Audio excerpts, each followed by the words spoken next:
Shattered screen, shattered plans.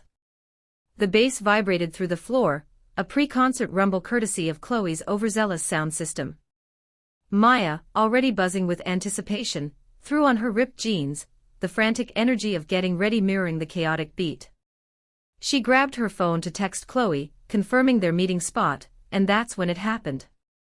She fumbled, a clumsy ballet of flailing limbs, and her phone slipped. It landed face down on the hardwood with a sickening crack. Time seemed to slow. Maya snatched it up, her heart hammering against her ribs. The screen was a spiderweb of fractured glass, the image beneath warped and distorted. Nausea churned in her stomach. No. This couldn't be happening. Not now. No, no, no, she hissed, frantically swiping at the unresponsive screen. The concert. Chloe. Her meticulously planned Instagram story. All threatened by shattered glass. Panic clawed at her throat. She raced downstairs, brandishing the phone like a weapon. Mom. Look. Her mom, Maria, calmly stirred a pot on the stove. Maya, honey, I can barely see you past that phone. What is it? It's broken. The screen. I can't even, the concert. Maya's voice rose with each word, edging toward hysteria. Maria took the phone, her expression softening. Oh, sweetie. That's a mess. Are there any repair places still open? Maya bolted back upstairs, Googling frantically. Every search result yielded the same depressing answer: closed, fully booked, we're sorry, all appointments are filled for today. Each click felt like another nail in the coffin of her concert dreams. Defeated, she slumped back down the stairs. Everything's closed. Or booked solid. I'm doomed. Maria sighed, her brow furrowed. Well, there's always Frank. Maya's head snapped up. Uncle Frank? What does he have to do with anything? She barely knew her mom's brother, Frank. He was a quiet, almost invisible presence at family gatherings, always tinkering with something in the corner. She knew he was some kind of retired electrical engineer, but that was it. He used to fix all sorts of electronics, Maria said, her tone surprisingly hopeful. Remember that old radio of Grandpa's? Frank got it working like new. He might be able to help, or at least advise you. Maya wrinkled her nose. But Mom, I haven't talked to him in ages. And honestly, he kind of creeps me out. Maria gave her a pointed look. Maya. Don't be ridiculous. He's your uncle. And desperate times call for desperate measures. Besides, he's always been good to us. The thought of facing Uncle Frank, explaining her broken phone, and her concert-induced meltdown, filled her with dread. But the alternative, missing the concert, letting Chloe down, feeling utterly disconnected, was even worse. Fine, she mumbled, grabbing a slice of bread from the counter. But if he starts talking about ham radio frequencies, I'm blaming you. As she scrolled through her contacts, searching for Frank's number, a text popped up from Chloe. Where are you? Show starts in an hour.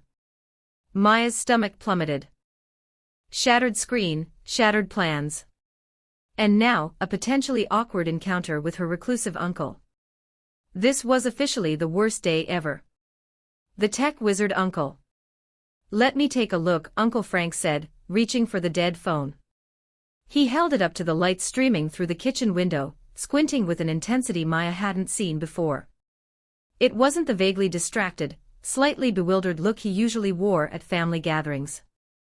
This was focused. He ran a thumb along the cracked screen, his brow furrowing. Fried charging port. Probably took the battery with it. Fried. Maya echoed, picturing bacon. Frank chuckled, a dry, rustling sound. Electrically speaking. I've seen worse. He disappeared into the hallway, returning a moment later with a small, worn leather case. He unzipped it, revealing an array of tiny screwdrivers, tweezers, and other tools Maya couldn't name. You fix phones? She asked, incredulous. Among other things, he said with a shrug, heading towards the back door. Garage is my workshop. Bring it out. Maya trailed after him, still slightly stunned. The garage, usually filled with lawn equipment and dusty boxes, had been transformed. A bright work light illuminated a clean workbench cluttered with circuit boards, wires, and magnifying glasses. Frank pulled up a stool. All right, let's see what we're dealing with. He worked with a surprising dexterity, using miniature tools to pry open the foam casing. The air filled with the faint smell of solder.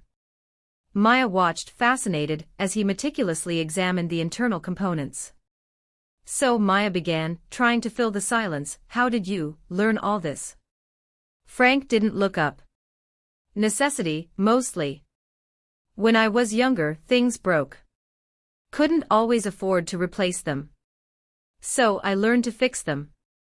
TVs, radios, washing machines, now phones. Wow, she said, genuinely impressed.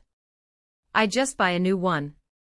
He finally glanced up, a hint of a smile playing on his lips.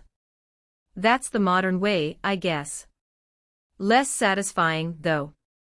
Hours passed in a blur of tiny screws and technical jargon Maya only half understood. Frank explained what he was doing, patiently answering her questions. She learned about resistors and capacitors, about the delicate dance of electrons within the phone's circuitry. More importantly, she learned about Frank. He talked about his college days, studying engineering before switching to accounting. He mentioned a brief stint as a sound engineer for a local band. He spoke about his late wife, Sarah, with a quiet fondness. She always said I should open a repair shop, he said softly, his gaze fixed on a tiny component. Said I was wasting my talents crunching numbers. The garage, usually cold and echoing, felt warm and intimate. The rhythmic clicking of tools, the soft murmur of Frank's voice, the shared concentration it created a strange and unexpected connection. Maya found herself lingering, even after Frank told her he needed to order a replacement part. So it's not a complete loss, she asked, a little disappointed. Not at all, he said, carefully closing the phone casing. Just needs a new charging port. Should be here in a couple of days. He looked up, his eyes meeting hers. I'll let you know when it arrives. And Maya? Yeah. Thanks for the company. Old movies and rock and roll. Dust motes danced in the projector beam slicing across Frank's cluttered living room. He'd steered Maya away from the kitchen table and the phone's motherboard, declaring it brain break time. Now Charlie Chaplin flickered across the wall, silent and hilarious. You have a projector? Maya asked, genuinely impressed. She hadn't even known these existed outside of school auditoriums. Frank shrugged, the gesture understated. Found it at a flea market years ago. Needed some convincing to work again. He gestured around the room. Shelves lined the walls, crammed not with books but with film canisters. I'm a bit of a movie buff. A bit? Maya laughed, walking closer to inspect the labels. Casablanca. Citizen Kane. The Maltese Falcon. These are all old. Classic, Frank corrected, a twinkle in his eye. He pulled one down. Ever seen Double Indemnity? Maya shook her head. Noir's not really my thing. Prepare to be converted, Frank declared, placing the canister reverently on a nearby table. He then turned to a towering stack of vinyl records next to a vintage turntable. Music next. He didn't wait for her answer, carefully selecting a record. A moment later, the room filled with the driving guitar riff of The Who. Quadrophenia, Frank announced, his voice a little louder to be heard over the music. Pete Townsend at his finest. Maya tapped her foot, surprised by how much she liked it. I usually listen to more contemporary stuff. Ah, the process pop of today, Frank said, a hint of playful disdain in his voice. Nothing wrong with it, I suppose. But give these guys a chance. Real instruments, real passion. He proceeded to curate a mini concert for her, spinning records by Led Zeppelin, the Rolling Stones, and Jimi Hendrix. With each song, he shared a tidbit: the story behind the album, the band's history, his own memories associated with the music. He told her about seeing the Stones in concert back in the 70s, his eyes alight with youthful energy. Maya, in turn, told him about her favorite indie bands and her secret love for 80s new wave. She confessed she sometimes felt like an imposter, liking bands her older brother had introduced her to when she was trying to be cool. "There's no such thing as an imposter when it comes to liking music," Frank said, his tone surprisingly firm. "If it moves you, it moves you. End of story." He switched off the turntable, and the sudden silence felt surprisingly intimate. "So," he said, a hint of a smile playing on his lips. "About that Billy Wilder film?" Whispers and doubts. The air, thick with the sweet reek of caramelized sugar, swirled around Maya as she battled the crème brûlée torch. Chloe, a splash of vibrant pink against the cold steel of the counter, observed with amusement. "Someone's been awfully cozy with Uncle Frank," she purred, eyes alight with playful mischief. "Tending his garden, mending his fences, practically a permanent fixture at his place." "What's gotten into you?" A blush bloomed on Maya's cheeks, the heat from the torch suddenly oppressive. "He just needed a hand. Besides, it's good to connect with family." She zeroed in on the sugary surface, coaxing a glassy crust into being. "Of course, family," Chloe echoed, dripping sarcasm. "And the vintage dress? The one you deemed dowdy last week?" "Coincidence, I'm sure, that it's his favorite." With a decisive click, Maya killed the torch. Chloe's words, though delivered with a smile, stung. Was she being transparent? Did everyone see it? The ramekin landed on the counter with a sharper thud than intended. "It's just a dress, Chloe. Stop being absurd." The bakery bell chimed, heralding Danny's entrance. He swaggered in, his signature smirk firmly in place, and beelined for Maya. "Hey there," he greeted, leaning close. "Burning the midnight oil?" A weak smile flickered across Maya's face. "Just the last few touches." She risked a glance at the window, a nervous tick she was only now noticing, searching for the familiar silhouette of Frank's truck. He usually arrived for his sourdough around now. Oblivious, Danny continued his pursuit. "Listen, I was thinking. That new sci-fi flick downtown. Supposed to be incredible." He reached, his palm slightly damp, for her hand. Maya recoiled subtly. "Oh, maybe some other time, Danny. I'm completely wiped." The excuse felt flimsy, unconvincing. She could practically feel Chloe's pointed stare drilling into her spine. Danny's grin wavered. "Right," he mumbled, the enthusiasm draining from his voice. He'd picked up on her disinterest. "Well, maybe." His words trailed off, laced with disappointment. Sensing the change in atmosphere, Chloe smoothly intervened. "Hey, Danny, I'm free. That movie actually sounds right up my alley." A conspiratorial wink flashed Maya's way. As Danny and Chloe launched into a discussion about special effects, Maya found herself fixated on the street outside, her thoughts a tangled web. Chloe's ribbing, Danny's clumsy overtures, and the undeniable pull of Frank's presence, it was all a maddening jumble. Was she misinterpreting Frank's kindness? Was she making an utter fool of herself? The once quiet whispers of doubt swelled into a deafening chorus, drowning out any other rational thought. Unexpected protector. The doorbell chimed, an insistent, repetitive melody that sliced through the comfortable quiet of Frank's living room. Maya, curled on the sofa with a design magazine, startled. Frank, who had been sketching architectural details at his drafting table, sighed, a low rumble in his chest. "Expecting anyone?" she asked, a knot forming in her stomach. She hadn't told Danny where she was going, hadn't wanted to risk a confrontation. Frank shook his head, his brow furrowing slightly. "Not at all." He placed his pencil down with deliberate care, and headed toward the door. The moment Frank opened it, Maya knew. Danny stood on the porch, hands shoved deep in his pockets, a sulky expression plastered across his face. His eyes flickered past Frank, landing on Maya with a possessive glint that made her skin crawl. "Maya," he said, his voice dripping with forced sincerity. "I need to talk to you." Before Maya could respond, Frank stepped forward, effectively blocking Danny's view of her. "Danny, isn't it? Maya's busy. This isn't a good time." Frank's voice was calm, almost gentle, but there was an underlying steel that Maya hadn't heard before. Danny puffed out his chest, trying to regain some semblance of control. "With all due respect, this is between Maya and me." "With all due respect," Frank mirrored, his gaze unwavering, "Maya is my guest. And I'm telling you she doesn't want to talk." The porch light glinted off the silver at Frank's temples, making him seem older, wiser, more formidable. Danny shifted uncomfortably, his carefully constructed facade beginning to crumble. "Come on, Maya. Just 5 minutes.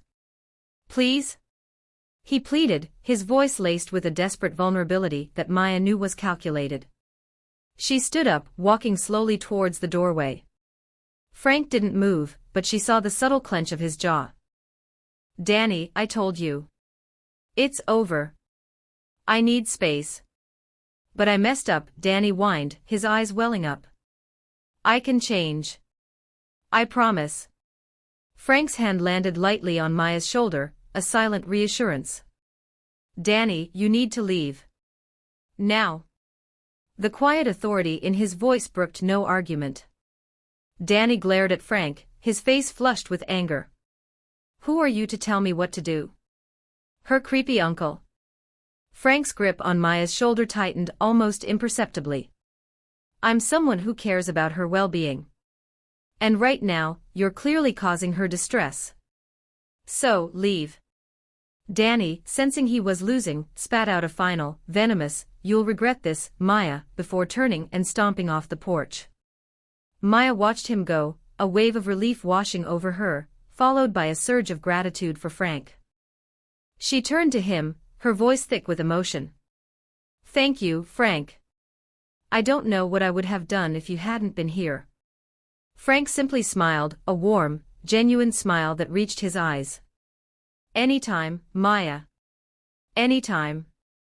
He squeezed her shoulder gently before stepping back, allowing her to re-enter the house. The air in the living room felt different now, charged with an unspoken understanding. The magazine lay forgotten on the sofa. The architectural sketch sat unfinished on the drafting table. The unexpected protector had arrived. Candlelight confessions. The oven timer beeped, jolting Maya from her reverie. She reached for it, a practiced motion now after a few weeks of baking alongside Frank. Just as she silenced the insistent chime, the lights flickered, then died, plunging the kitchen into sudden, disorienting darkness. "Well, that's just great," Maya muttered, more to herself than Frank, who was across the room, rummaging in a drawer. "Power outage." "Looks like it," Frank confirmed, emerging with a handful of thick, unscented candles. "Happens now and then. Old wiring, I guess." He found a lighter and soon, warm, flickering light filled the kitchen. The shadows danced on the walls, softening the familiar space. Maya had never seen Frank's house like this, it felt different. Intimate, almost. "I should probably head home," Maya said, a little too quickly. The idea of being stranded here, in the dark, with Frank, was oddly unsettling. Frank didn't argue. "Suit yourself.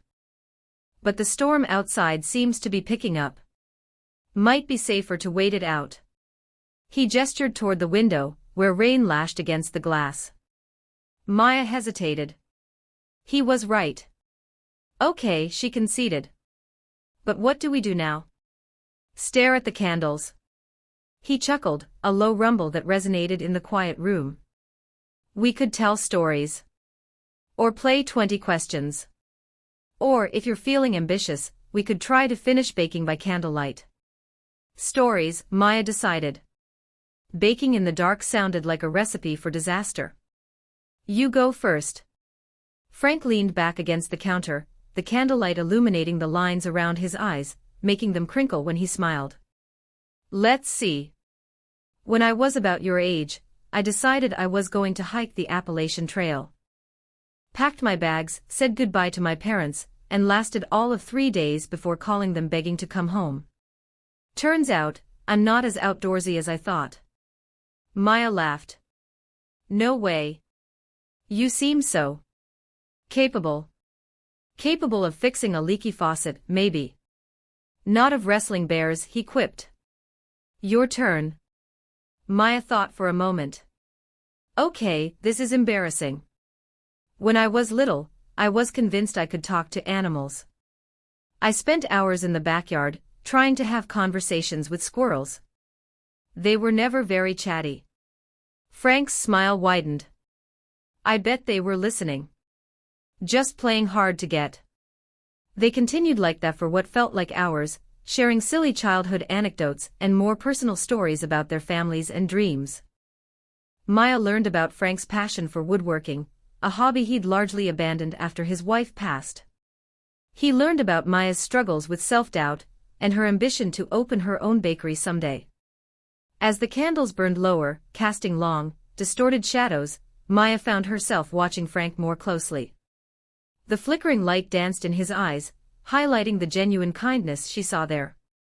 He wasn't conventionally handsome, but there was something undeniably appealing about his gentle smile, and the way he listened, really listened, to everything she said. She caught him looking at her, a soft, almost hesitant expression on his face, and her heart skipped a beat. The power might be out, but something new was definitely sparking between them. The dream. The sand shimmered, an expanse of purest white that bordered on painful to look at. Azure water kissed the shore in hushed, repetitive sighs, a gentle counterpoint to the frantic drumming in Maya's chest.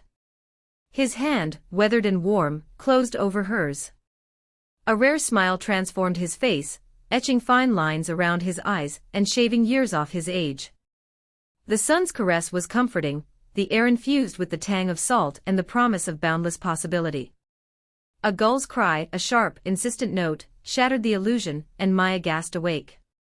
Her sleepwear clung to her skin, twisted around her in the disarray of restless sleep.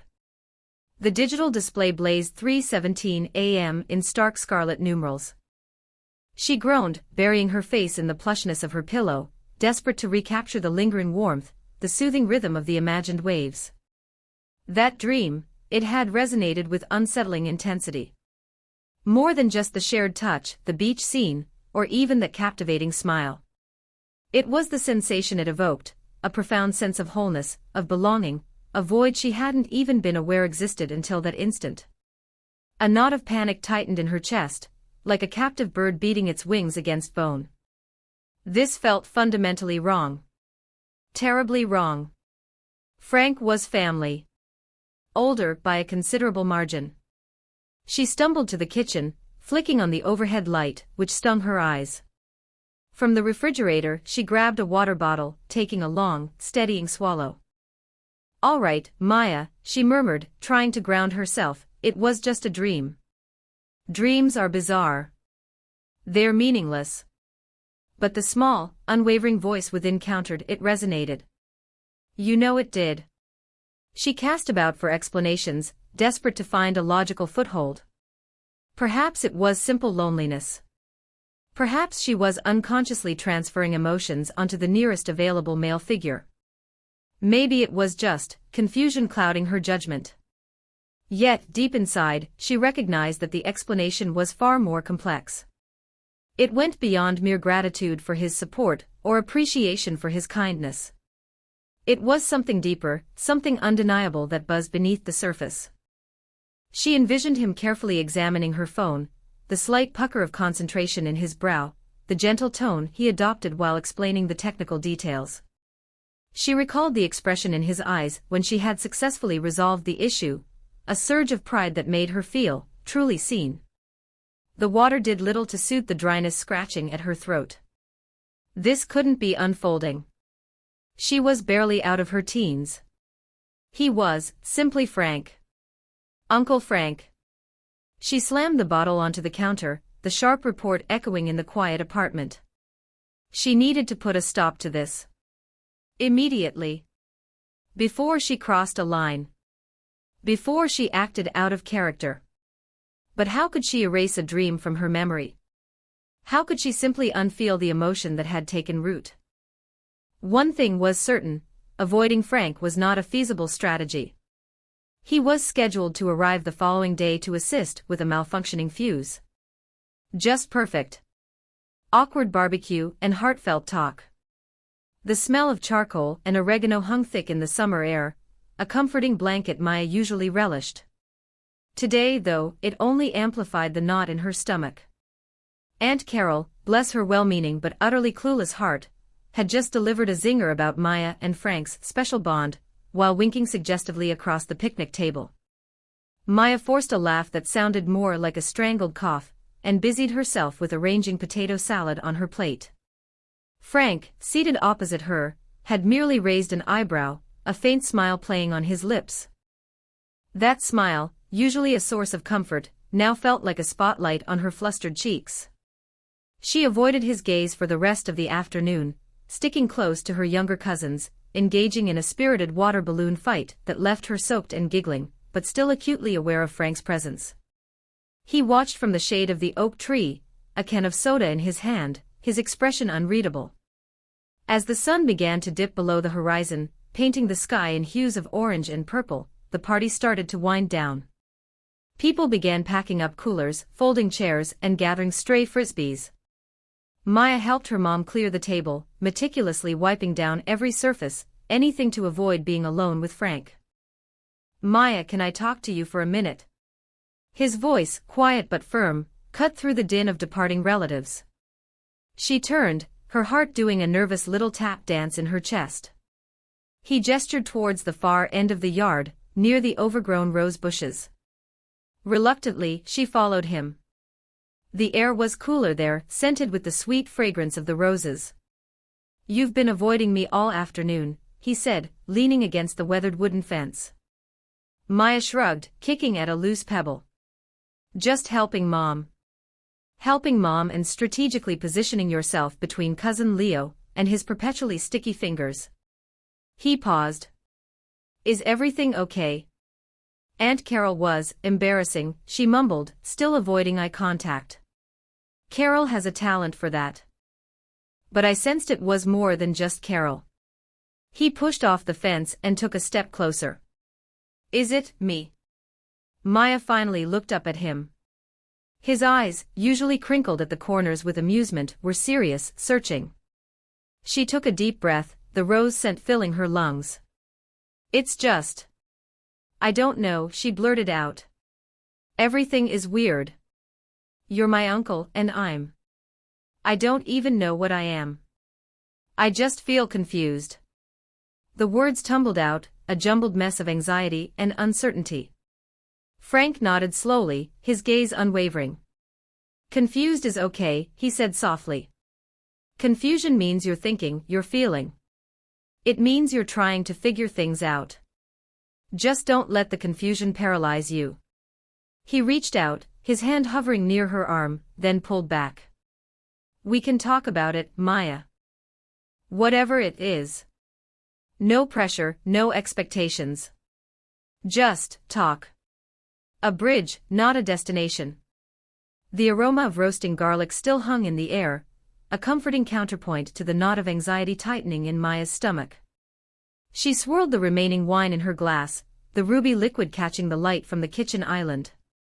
Frank was rinsing dishes, the clatter a little too loud in the suddenly tense atmosphere. "So," she began, the word feeling brittle on her tongue, "about what I said last night." Frank turned off the water, drying his hands slowly on a dish towel. He met her gaze, his expression a familiar mix of warmth and something Maya couldn't quite decipher. Hesitation, maybe. Regret? "Maya," he said gently, "I value you more than I can express. Your family. And I'm incredibly flattered, truly. But..." He paused, searching for the right words. "There are a lot of reasons why a romantic relationship wouldn't work between us." Her heart sank, though she'd known, deep down, this was coming. "Like the age difference," she offered, trying to sound nonchalant, though her voice wavered slightly. That's part of it, yes. But it's more than that. I'm set in my ways. I like my quiet evenings, my routine. And you're just starting out, Maya. You're full of energy and dreams, and you deserve someone who can match that, who can experience all those firsts with you. He stepped closer, his voice softening. I've already had my share of firsts. Maya looked down at her hands, tracing the rim of the wine glass. I know, logically, it's crazy. But I don't know. Lately, I've just felt so comfortable with you. So seen. Frank reached out, gently taking her hand. His touch was warm and grounding. And you are seen, Maya. You always have been. And you always will be. But that doesn't have to be romantic to be real, to be meaningful. Tears pricked at her eyes, but she blinked them back. She hated feeling vulnerable. So what, we just pretend like this never happened? He squeezed her hand. Not at all. We acknowledge it. We talk about it. And then we move forward, cherishing the bond we already have. You're like the daughter I never had, Maya. And I'm not willing to risk losing that. She sniffled, managing a watery smile. Okay. Daughter it is. Just promise you won't start giving me lectures about boys and curfews. Frank chuckled, the sound easing the tension in the room. No promises. But I will offer unsolicited advice on your phone plan. Maya laughed, a genuine, relieved sound. Deal. And I'll keep trying to drag you out of the house. Fair enough, Frank said, his eyes crinkling at the corners. Now how about we order some pizza, and watch a terrible movie? My treat. As she agreed, Maya knew it wouldn't be easy. There would be moments of awkwardness, of lingering feelings. But looking at Frank, his face etched with kindness and affection, she understood. This was a bridge, not a destination. And sometimes, the strongest connections were the ones that defied easy labels. The door was still open to her future, and she realized that future was brighter with him in it as family.